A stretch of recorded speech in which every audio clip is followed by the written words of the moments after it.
Gawat, makin panas. Jokowi ketakutan, hutang tak bayar, presiden harus turun. Apalagi, sebentar lagi Habib Rizik Syihab bebas. Masa besar lintas agama siap hadir di sidang vonis Habib Rizik Syihab. Tak hanya itu, Qodari ditantang Refli Harun hingga bergerak kampanye tolak Jokpro. Oleh karena itu, Jokowi turun saja, ajak itu Luhut Binsar Panjaitan. Jangan cuma bisa salahkan rakyat terus. Karena program pemerintah Work from Home Bali salah satu penyebab corona melonjak tinggi. Oleh karena itu, peringatan dari petinggi MUI, hutang menumpuk. Wanti-wanti, jangan sampai Indonesia tidak dipercayai negara lain. Bukan perkara receh, potensi kerugian penanganan pandemi adalah peringatan buat Jokowi. Temuan potensi kerugian negara yang diungkap Badan Pemeriksa Keuangan BPK dalam penanganan pandemi COVID-19 tak bisa dianggap sepele.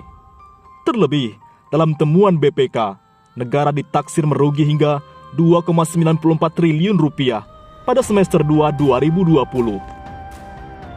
Bisa dikatakan, ini warning bagi Jokowi dan jajarannya. Potensi kerugian negara yang mencapai 2 triliun rupiah tidak boleh dianggap biasa saja, tegas Direktur Eksekutif CISA Henry Mendrova. Ia berpandangan, potensi kerugian tersebut terjadi karena kalkulasi manajemen resiko yang dilakukan pemerintah belum tepat. Ditambah lagi, sejak awal pandemi sudah memicu kepanikan dan imbasnya mempengaruhi kesiapan pemerintah pusat dalam meminimalisasi implikasi COVID-19. Sejak awal, stakeholders pada panik. Silang pendapat antara pemerintah pusat dan daerah tak terhindarkan dalam menentukan pilihan kebijakan yang dirasa tepat. Akhirnya, harmonisasi percepatan penanggulangan pandemi pun lambat dan sering tidak sinkron tuturnya. Oleh karena itu, saat ini meminta kepada pemerintahan Jokowi untuk melakukan introspeksi diri, sekaligus membenahi tim penanganan COVID-19 dan pemulihan ekonomi nasional yang dibentuk. Kalau tidak bisa, ya diganti saja. Di lain sisi, tantang Qodari, Refli Harun ngegas kampanye tolak Jokpro. Pakar hukum tata negara, Refli Harun, tak mau kalah dengan M. Qodari yang menyokong wacana Jokowi Prabowo 2024. Nah, Refli mau kampanye tolak Jokowi 3 periode dan tolak Jokowi Prabowo di Pilpres selanjutnya. Qodari mengampanyekan Jokowi Prabowo 2024 dengan dalih menghilangkan polarisasi. Makanya, dia oke saja dengan Jokowi 3 periode. Kampanye tolak Jokowi Prabowo. Refli Harun dengan terbuka mau menandingi gerakan yang dibangun Qodari. Pakar hukum tata negara UGM ini mengatakan akan mengampanyekan sebaliknya dan menurutnya itu sah-sah saja. Sama seperti yang digaungkan Qodari. Saya mau kampanye tolak 3 periode dan tolak Jokpro for 2024. Sah, konstitusional. Ayo, siapa yang dukung? Komen, retweet, dan like. Salam sehat semuanya. Refli Harun. Refli mengatakan, ide kampanyenya sah saja untuk menandingi gerakan Jokowi Prabowo 2024. Nah, nanti saya kampanye Jokowi, tidak 3 periode, dan tolak Jokowi Prabowo. Ini kan sah, dan aparat tak bisa masalahkan kampanye ini. Ini sama sahnya dengan Qodari, kata dia di TV One. Refli menekankan, ruang demokrasi mesti dijaga, segala aspirasi pun mesti dihormati, termasuk wacana Jokowi 3 periode maupun tolak Jokowi 3 periode. Dia tak ingin orang menyampaikan ide dan pikiran atau gagasan dikriminalisasi. Oleh karena itu, stop polarisasi dengan hapus ambang batas capres. Nah, Refli mengkritisi dalih Qodari mengusung Jokowi 2024 supaya tak terjadi polarisasi.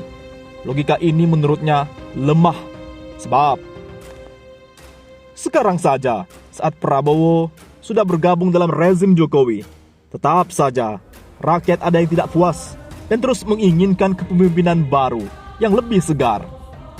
Kalau saya milih jalannya 2024 harus konstitusional, yaitu Jokowi tak calonkan lagi, Prabowo nyalon silahkan. Presidensial threshold atau ambang batas pencapresan dibuka sehingga muncul calon lain yang lebih punya konsep dan diterima masyarakat, katanya. Menurut Refli Harun, aturan ambang batas pencapresan yang berlaku saat ini menyalahi konsep di konstitusi. Sebab dalam konstitusi, yang manakah capres-cawapres itu memiliki semua parpol. Makanya, tak ada ide itu ambang batas capres di konstitusi. Presidensial threshold ini mudorotnya bikin terbelah masyarakat. Bipolarisasi mengeras. Kalau kau dari Jokpro untuk hentikan polarisasi, saya pilih jalan hilangkan ambang batas presiden dengan tetap mempertahankan ketentuan pasal 7 Undang-Undang Dasar 1945 tentang batasan masa jabatan presiden. Jelas Refli. Oleh karena itu, nampaknya rombongan Jokowi ketakutan karena masa akan hadir di sidang vonis Habib Rizik besok adalah gerakan rakyat lintas agama. Wakil Sekretaris Jenderal PA 212, Novel Bakmukmin, menyatakan masa simpatisan dan pendukung terdakwa Habib Rizik Syihab yang bakal hadir saat sidang vonis di Pengadilan Negeri Jakarta Timur, Kamis 24 Juni, esok merupakan gerakan rakyat. Diketahui, Habib Rizik akan menjalani sidang vonis dalam kasus tuduhan penyebaran berita bohong, ihwal, hasil tes swab di Rumah Sakit Umi Bogor di PN Jaktim pada Kamis esok. Masa yang bisa hadir nanti adalah tentunya masa dari mana saja, termasuk dari lintas agama, lintas suku, ras, dan golongan mana saja. Karena perkara Habib Rizik ini adalah gerakan rakyat, kata Novel Baswedan kepada CNN Indonesia. Membentuk kepanitiaan untuk menggalang massa untuk hadir di PN Jaktim esok. Ia pun mengklaim tak mampu menghalangi massa yang hendak hadir di PN Jaktim. Untuk estimasi, kami tentunya tidak tahu, karena kami tidak membentuk kepanitiaan dan kami tidak berkoordinasi dengan pihak manapun, kata dia. Novel menyatakan kehadiran massa ke PN Jaktim saat pembacaan vonis Habib Rizik semata dilatar belakangi oleh ketidakadilan yang diterima Habib Rizik. Ia pun menyatakan perkara tersebut sebagai pemaksaan kehendak kepentingan politik penguasa semata. Itu bentuk dari ketidakadilan dan kearogansian yang diduga kuat untuk memaksa kehendak kepentingan politik penguasa, kata Novel.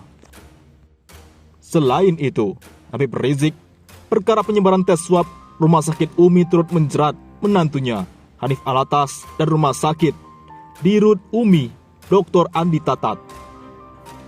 Habib Rizik telah dituntut 6 tahun penjara oleh jaksa dalam kasus tersebut, sementara Hanif dan Andi dituntut 2 tahun penjara.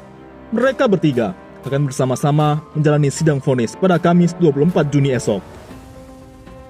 Oleh karena itu, perlu diingatkan, jika banyak massa datang, itu tanggung jawab JPU.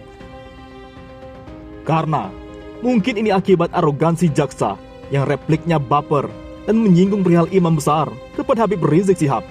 Jaksa harus bertanggung jawab menurut pandangan kami.